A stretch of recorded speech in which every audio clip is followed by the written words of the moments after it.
hi. Hey. So I think we've seen most of the park, or at least the parts we really seem to care about. Yeah, So I'm gonna finish this off with another Donkey Kong. and the Rube That was the Goldberg. most fun. Yes, Not really. that I know what it is now. And now you know what you need if you ever have any issues.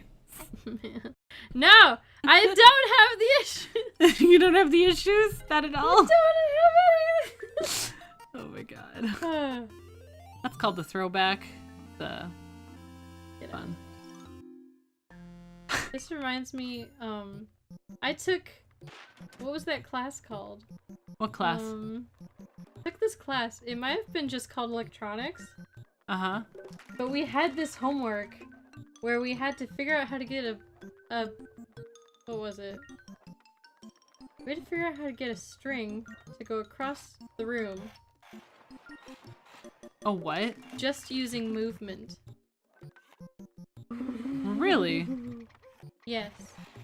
And I could not figure it out, so in the end I used string with momentum, Oh. and I didn't get a good grade. Uh-huh. What was the answer in the end? Oops. Nah, just whatever people figured out. Huh. There were a lot of people that did way better than me, but I can't remember anything that anyone made. Which isn't helpful at all. No, it's not. But it was cool. Oops. Huh. I'm already failing. Yeah, you're not doing well at this. Oh boy. You are.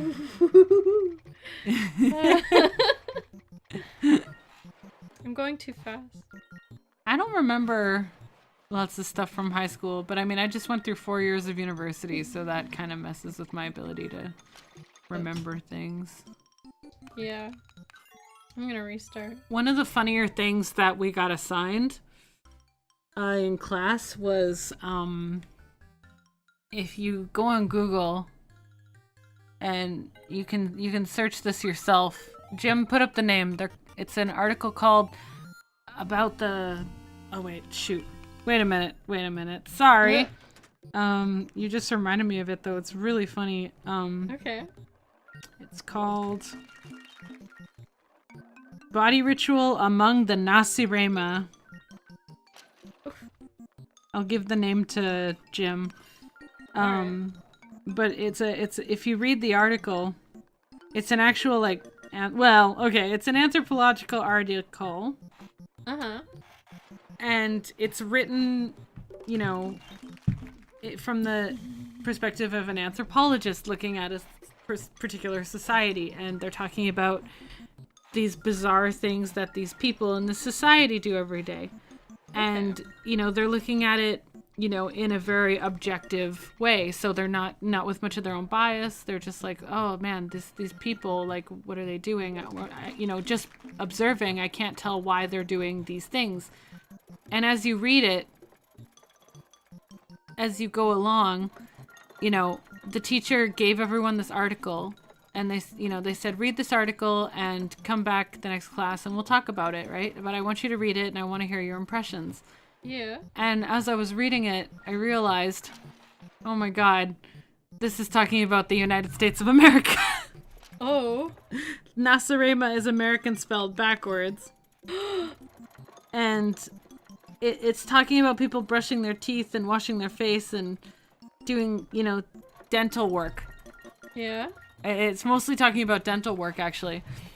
But the way that it's written is the way that some anthropologists in the old days had a bad habit of writing about other cultures. Like, it was all senseless and weird. Like, because their own personal bias thinks that people are weird. But, in anthropology, you're not supposed to do that. You're supposed to, try and stay objective and open-minded and try and, find understanding. And Nacirema, the body rituals Nacirema thing was brilliant for that, because it really opens people's eyes to the fact that, hey, buddy, everyone's perspective isn't like yours.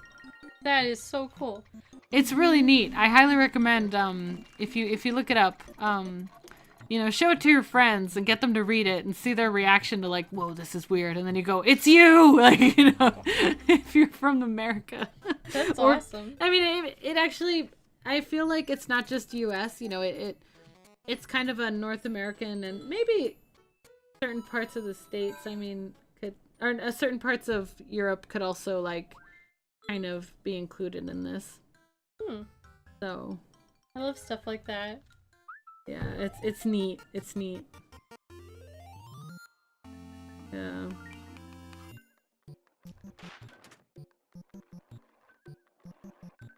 That's so funny. It was a fun read because like the way they write it too, anthropological articles tend to be very postmodernist these days with lots of big words thrown around and a lot of people kind of have to unpack them almost, and it's written in that style. So when you're reading it, you're just going, some of your energy is just going into, oh, what are they talking about? It's a lot of fun. So yeah, you'd get a kick out of it for sure. Awesome, man. I'm gonna trick my friends. Do it. I think that'd be a lot of fun. I'm excited. As you should be. Oops.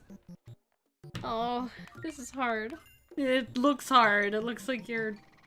You know what? You need some marbles to... I'm gonna lose all my marbles again. Yeah. I never actually played the actual game Marbles. There's a... What? Oh, marble games? Yeah. I never actually played with marbles. Like... I had marbles.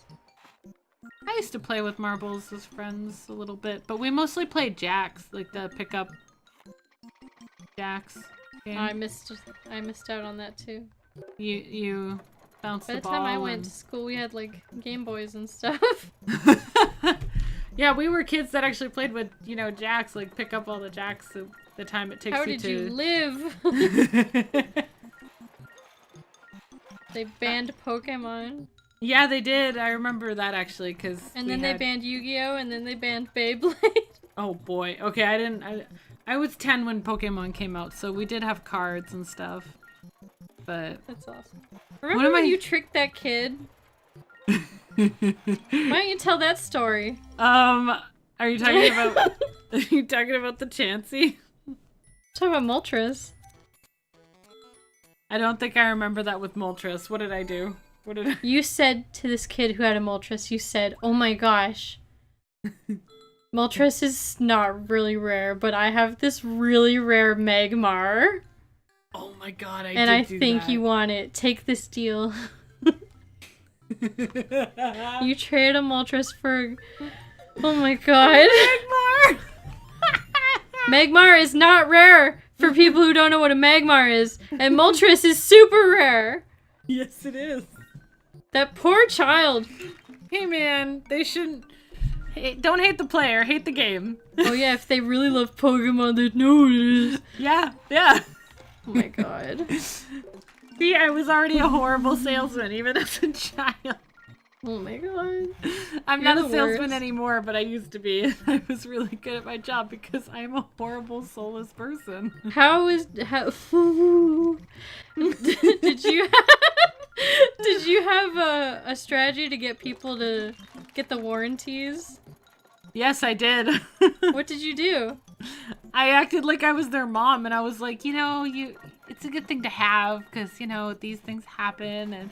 Oh my god. EV games and their warranty, like, the whole, like... I mean, it was actually super valid, though, like, to be fair, I was selling games when Xbox 360 kept, like, ringing discs and scratching them, and we covered that, so it was like, hey, if your Xbox 360 decides to chew out your game... We can replace your $60 game for $3, like... Oh my god, yeah. Instead of, like, that was an easy sell. And then, for the Wii, it was really easy, too, because people's kids are, they love destroying people's games, so... it was... But a lot of the times when I was doing sales, it would be, like, kind of like the motherly aspect where it'd be like, That's you know, funny. these things happen. You know, I always recommend if you're getting this, you know. That's so funny. Yeah.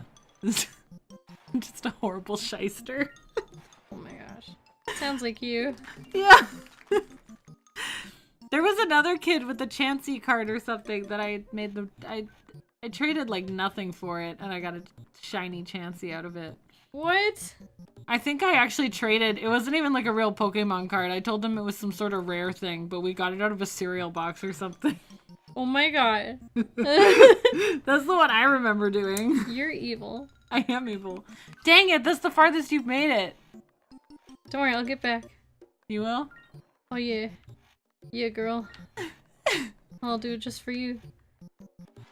Actually, one of the kids in one of my classes came up to me the other day. Oh, no, it was just yesterday actually. Came up and was like, I love Pokemon. Do you love Pokemon, Sensei? And I was like, I do. Because I have a Pokemon pencil case and all the students keep noticing it.